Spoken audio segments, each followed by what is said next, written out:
Manipur dagi President rules lawthokuna democratic oiba Leingak ama thamgadabani suspension of operation through the Ladiba Kuki militant group sing unlawful organization ni haina lawthokpaga loinana apspa lawthokadabani haina Delhi Maitei Coordinating Committee DMCC na center gi pukning chingsilakli DMCC na thadorakhiba cherol amagi matung inna president's rule amasung apspa thamjinduna Manipur bu tangdu laita danaba hotnaduna lairi haina maral sikhi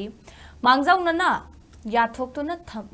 na thamlaba thorang thosil gi manung channa BJP gi center da laidiba Leingak asina Manipur gi rajniti gi fibam asi kangkhong chaihanbani amaromda su agreement ki makhada central force maru oina Assam Rifles na Kuki militant group singbu saugatuna maitai singi mathakta attack chathanba yahali masida natana DC SP office fawa yauna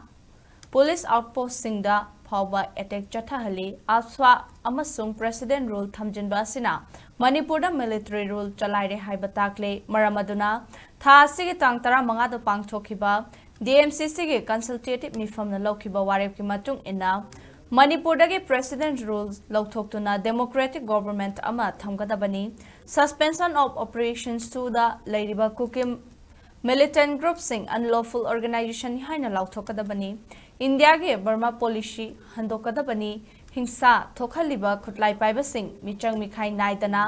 lakshin gadabani daita masak khangdaba home minister lokthokpaga loinana